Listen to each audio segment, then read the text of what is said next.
चार युगों में कैसे हुई लड़ाई, क्यों भगवान शिव को करना पड़ा न्याय। यह कहानी बहुत ही रोचक है, तो चलिए वीडियो को शुरू करते हैं। सतयुग, त्रेता, द्वापर और कलयुग, चार युगों की एक समय की बात है। चारों युग यानी चारों भाई एक साथ बैठे हुए थे, तब आपस में चारों में वाद विवाद होने लगता है। सतयुग, त्रेता, द्वापर और कलयुग चारों एक साथ बैठे विवादों में उलझने लगे। सबसे पहले सतयुग कहने लगा कि अरे मूर्ख, तुम सब मुझसे छोटे हो, तुम मेरी बराबरी कैसे करने लगे। जब त्रेता युग ने यह बात सुनी तो कहने लगा कि तुम सबसे बड़े कैसे हो सकते हो, तुम सब में सबसे बड़ा तो मैं हूँ, मैं ही सर्वश्रेष्ठ हूँ, तुम मुझसे सर्वश्रेष्ठ नहीं हो सकते। तब तक द्वापर युग बोल उठा कि तुम सर्वश्रेष्ठ कैसे हो सकते हो, तुम सभी में श्रेष्ठ तो मैं ही हूँ, तुम्हारा श्रेष्ठ होने का तो प्रश्न ही नहीं उठता। तब तक कलयुग कहने लगा कि तुम तीनों में श्रेष्ठ बने रहो, परंतु हकीकत तो जानते ही नहीं, वास्तविकता में श्रेष्ठ तो मैं ही हूँ। इस तरह से चारों युग आपस में झगड़ने लगे। तब चारों युगों ने फैसला किया कि हम आपस में फैसला नहीं कर सकते कि हम में कौन बड़ा है, कौन सर्वश्रेष्ठ है। इसका फैसला तो भगवान भोलेनाथ करेंगे। चलिए वहाँ चलते हैं। भोलेनाथ ही आदि और अनंत हैं। चलिए उन्हीं के पास कैलाश पर चलते हैं, वहीं हमें बताएंगे कि हम में बड़ा कौन है और कौन छोटा है। इसका निर्णय स्वयं भगवान शंकर करेंगे, इसका निर्णय हम नहीं कर सकते। चारों युगों ने मिलकर योजना बनाई कि चलिए कैलाश पर चलते हैं। चारों युग कैलाश पर्वत पर चले जाते हैं। जब वह कैलाश पर पहुंचते हैं तो द्वारपाल उन्हें रोक लेते हैं। द्वारपाल कहते हैं कि तुम चारों कौन हो और कहाँ जा रहे हो। तो चारों युग कहने लगते हैं कि द्वारपाल, हम भगवान शिव से मिलना चाहते हैं, उन्हें हमारे आने की सूचना दीजिए। स्वयं नंदीश्वर महाराज भगवान शिव के पास आए और भगवान शिवा से कहने लगे कि हे प्रभु कैलाशपति, आपसे चारों युग मिलना चाहते हैं। भगवान शिव कहने लगे कि जो उन्हें सम्मान सहित लेके आओ, मेरे समक्ष ले आओ। भगवान नंदीश्वर चारों युगों को लेकर पहुंच जाते हैं भगवान शिव जी के पास। भगवान शिव ने चारों को सम्मान सहित अपने दरबार में बिठाया। चारों लोग भगवान शिव को प्रणाम करते हैं। तब भगवान शिव ने उन चारों युगों से कहा कि आप सभी हमारे दरबार में, हमारे कैलाश पर स्वागत है आपका। कहो तुम्हारे आने का क्या कारण है। तुम तो स्वयं काल चक्र हो, तुम तो स्वयं ही समय हो, फिर क्या कारण है कि तुम्हें हमारे पास आना पड़ा। चारों युग कहते हैं कि सृष्टि के रचयिता भगवान शिव, हम चारों में विवाद खड़ा हो गया है और हम उस विवाद का समाधान नहीं कर पा रहे हैं, इसलिए हम आपके पास आए हैं। अब हम आपसे निवेदन करते हैं और गुहार करते हैं कि आप ही हमारा फैसला करें, आप हमारा न्याय करें और हमें बताएं कि हम चारों में सबसे बड़ा कौन है, हम चारों में सबसे सर्वश्रेष्ठ कौन है। भगवान शिव कहते हैं कि इसका फैसला तो तब होगा जब आप चारों अपना अपना फैसला सुनेंगे। तब भगवान शिव सतयुग से कहते हैं कि सतयुग, तुम बताओ तुम कैसे बड़े हुए। तुम तो अपने आप को सर्वश्रेष्ठ बताने की कोशिश कर रहे हो, लेकिन वो कैसे, मुझे बताओ। तब भगवान शिव से सतयुग कहता है कि देखिए प्रभु, मेरी आयु सबसे ज्यादा है, मैं 17 लाख वर्ष का हूँ और अन्य युग हमसे तो बहुत छोटे हैं, इसलिए मैं इन सभी से लंबी आयु का हूँ। तब तक कलयुग बोल उठा, कहने लगा कि हे प्रभु, मैंने तो यही सुना है कि व्यक्ति कभी आयु से बड़ा नहीं होता, व्यक्ति तो गुण से बड़ा होता है।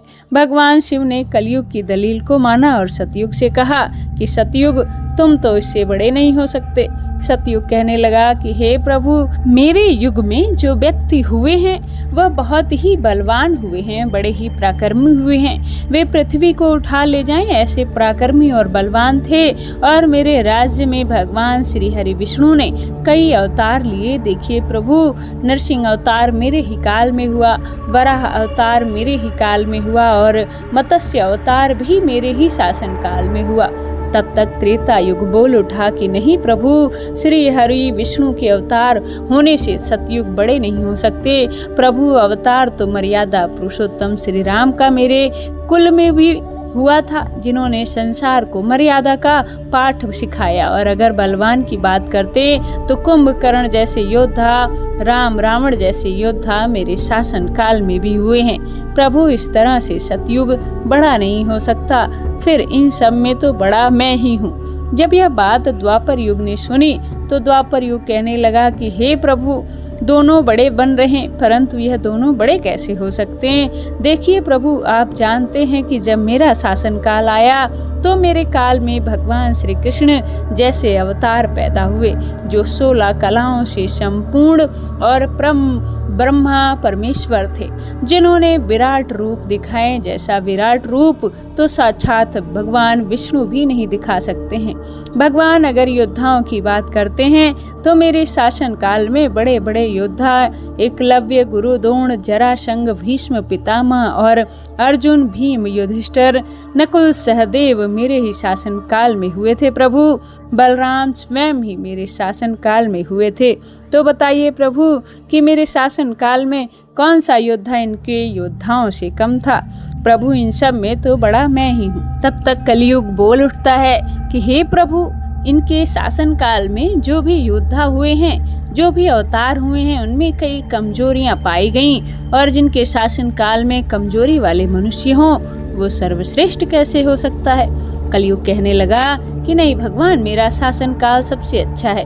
मेरे युग में व्यक्ति के भोग विलास के कई सुविधा हैं, अच्छे और नई नई तकनीक से परिपूर्ण मेरा युग है। मेरा शासन काल सभी में सर्वश्रेष्ठ है। जब भगवान शिव ने चारों युग सतयुग, त्रेता, द्वापर और कलयुग की वाणी सुनी, चारों के उत्तर सुन, चारों की बहस सुनी, तो भगवान शिव ने अपने मन में विचार करने लगे, सोचने लगे कि इनका फैसला कैसे किया जाए। पास में ही माता पार्वती जी बैठी थी। माता पार्वती कहती हैं कि हे प्रभु, अगर आप ही इनका फैसला नहीं कर पाएंगे तो फिर इनका फैसला कौन करेगा? फिर तो चारों भाई आपस में ही लड़ मर जाएंगे। महादेव, इसलिए आप ही इनका फैसला कीजिए। सभी देवता मिलकर भगवान शिव से कहने लगे कि हे भोलेनाथ, आप ही इनका फैसला करें, नहीं तो चारों युग आपस में लड़ने लगेंगे। फिर क्या होगा? सृष्टि का काल चक्र रुक जाएगा, समय का प्रवाह रुक जाएगा। भोलेनाथ, आप ही कुछ कीजिए। भगवान शिव कहते हैं ठीक है, मैं समस्त युगों की बात मानता हूँ, मैं इन चारों युगों का फैसला करूंगा। भगवान शिव ने चारों लोगों से कहा कि चलो ठीक है, तुम चारों की परीक्षा लूंगा, जो परीक्षा में सफल हुआ वही सबसे बड़ा होगा। सतयुग बोल उठा कि भगवान, आप चाहे जो परीक्षा ले लीजिए, लेकिन सबसे बड़ा तो मैं ही रहूंगा। कलयुग कहता है कि हे प्रभु, हम भी परीक्षा देने के लिए तैयार हैं, आप तो बस परीक्षा लीजिए। चारों युग परीक्षा देने के लिए तैयार हो जाते हैं। भगवान शिव ने 100 टन वजन का एक लोहे का फरसा लिया और कैलाश पर्वत के नीचे एक तलहटी में रख दिया और उसे उस फरसा के पास ही एक चावल का ढेर लगा दिया। भगवान शिव ने चारों युगों को बुलाया और कहा कि तुम चारों की परीक्षा भी हो जाएगी। भगवान शिव सतयुग से कहने लगे कि सतयुग, मेरे 500 गण यहाँ बैठे और इस कढ़ाई में रखे चावल को तुम्हारे ही युग का व्यक्ति बनाएगा और मेरे यहाँ जितने भी गण हैं वह सब भोजन करेंगे। भगवान शिव कहते हैं कि सतयुग, तुम्हारे युग का व्यक्ति बुलाओ और उसे भोजन बनाने के लिए भेज दो। हम सभी लोग यहाँ खड़े होकर देख रहे हैं। जब भगवान शिव की बात सतयुग ने सुनी तो एक बहुत बड़ा बलवान योद्धा सतयुग ने बुलाया और कहा कि बेटे, इस फरसे में, इस कढ़ाई में जो चावल है उसे बनाकर भगवान शिव के इन सभी गणों को भोजन कराओ। अपने महाराज का आदेश सुनकर सतयुग का आदमी चलता है और वहां आकर देखता है कि कढ़ाई का वजन 100 टन से भी ज्यादा है और चावल भी कई टन थे। तो उसने वहां पर एक बड़ा भट्ठी जलाया और लकड़ियां तोड़ कर आग जलाई और चावल पकाकर जो भगवान शिव के गण थे उनको बिठाया, पत्तल दिया और चावलों से भोजन करा दिया। अपना पूरा कार्य करके भक्त अपने मालिक सतयुग के पास आया और कहने लगा कि प्रभु, मैं जा रहा हूँ, अब मेरा काम हो गया। भगवान विष्णु और अन्य लोग यह सब देख रहे थे।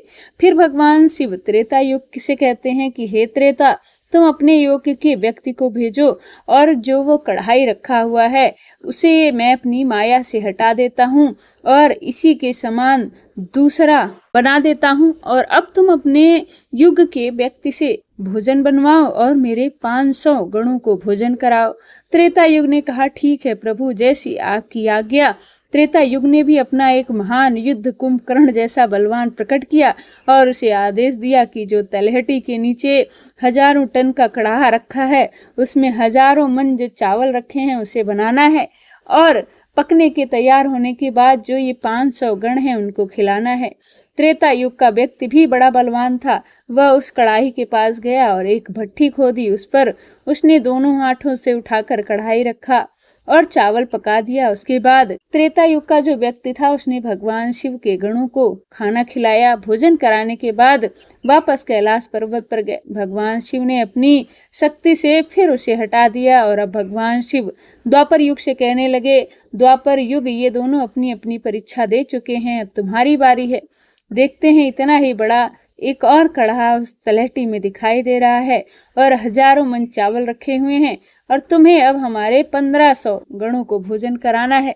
द्वापर युग कहने लगा, ठीक है प्रभु, आपकी जैसी इच्छा, मैं पूरा प्रयत्न करूंगा कि मेरा युग का जो व्यक्ति है वो आपके सभी गणों को खाना खिला सके। वहां पर द्वापर युग ने भी एक भीम जैसा अवतार वाला बड़ा ही ताकतवर बलवान व्यक्ति जो को बना रखा और खड़ा कर दिया। उससे कहा कि जाओ तलहटी के पास जो कढ़ाई रखा है वहाँ चावल है और 1000 मन चावल को बनाओ और भोजन कराओ प्रभु के गणों को। उसने कहा, ठीक है प्रभु, जैसी आपकी आज्ञा। द्वापर युग का वह व्यक्ति भी चला जाता है, देखता है कि कढ़ाई का आकार बहुत बड़ा है, उठाने में ताकत लगानी पड़ेगी। उसने भट्ठी खोदी और लकड़ियों की व्यवस्था की और उसे दोनों हाथों से उठाया, क्योंकि उसे सतयुग और त्रेता युग के व्यक्ति आराम से उठा सकते थे, लेकिन वह बहुत ताकत लगानी पड़ी। पूरी ताकत लगाने पर भी उसे उठाया और उठाकर जैसे तैसे खींचकर नीचे अग्नि जलाकर उसमें चावल डाल दिए। जब चावल पक गए तो भगवान के उन सभी गणों को भोजन कराया। भोजन कराने के बाद वह द्वापर युग का व्यक्ति अपने मालिक के पास आता है और कहता है कि हे प्रभु, मैंने अपना काम कर दिया। द्वापर युग उससे बहुत खुश हुआ और कहने लगता है कि शाबाश, तुम जा सकते हो। अब भगवान शिव कहते हैं, कलयुग अब तुम्हारी बारी है। जो कढ़ाई तुम देख रहे हो उसका वजन कम नहीं होगा, उसका वजन उतना ही रहेगा, 1000 टन। लेकिन अब जब तुम्हें परीक्षा देनी है तो तुम तैयार हो कि नहीं? तुम सबसे छोटे हो लेकिन तुमने माना नहीं। तुम्हारे आदमी की आयु भी मात्र 100 वर्ष है, जबकि अन्य लोगों की आयु बहुत अधिक होती है। सतयुग का मनुष्य की आयु 1 लाख वर्ष होती है और त्रेता युग में 10,000 वर्ष होती थी और द्वापर युग में 1000 वर्ष की होती थी और कलयुग में तुम्हारे शासन में मात्र 100 वर्ष की है और तुम्हारा आदमी भी छोटा है। जब भगवान शिव की बातें कलयुग ने सुनी तो कलयुग कहता है कि प्रभु ठीक है, मैं आपकी बात मानता हूँ, लेकिन पहले ही आप मुझे इस तरीके से हताश मत कीजिए। प्रभु, आप तो एक न्याय करते हैं, सबको मौका दिया जा रहा है, हमें भी परीक्षा देकर देखेंगे, यदि हमसे नहीं हो पाया तब जाकर हम मानेंगे। भगवान शिव कहते हैं ठीक है, तुम अपना आदमी बुला लो। फिर भगवान शिव कहते हैं प्रसाद देख रहे हो 1000 टन का है, वहाँ चावल जो रखा है 1000 किलोमीटर का जो कढ़ाई है, इतने में सारे चावल रखे हैं, तुम्हारा व्यक्ति क्या कर पाएगा? कलयुग कहता है ठीक है प्रभु, आप मेरा तमाशा तो देखिए। तीनों युग हंसने लगे। भगवान शिव भी उसकी बातें सुनकर अचंभित हो गए। भगवान शिव सोच रहे थे कि क्या कलयुग का व्यक्ति इतने 1000 टन का कढ़ाई उठा पाएगा। कलयुग ने बड़ी ही बुद्धिमान व्यक्ति पैदा किया। वह बड़ा ही तीव्र व्यक्ति था, बहुत ज़्यादा सोने वाला व्यक्ति था और सभी गुणों से संपन्न व्यक्ति को कलयुग में पैदा किया और पैदा करके व्यक्ति ने कहा कि बेटे, तुम्हें अपनी शक्ति दिखानी है, परीक्षा का समय है, यदि तुम इसमें असफल हो जाते हो तो मैं सबसे छोटा हो जाऊंगा। वह व्यक्ति अपने महाराज से कहता है कि महाराज, आप इसे 1 वर्ष की बात करते हैं, ऐसे तो 1000 वर्ष हमारे सामने आ जाएं तो भी हमें परेशानी नहीं होगी। तब उस व्यक्ति की तीनों लोगों की बातें सुनकर हंसने लगते हैं और कहते हैं कि छोटा सा व्यक्ति जिसकी लंबाई मात्र 3 हाथ है वह क्या करेगा, जबकि हमारे युगों के मनुष्यों की लंबाई तो बहुत हुआ करती थी।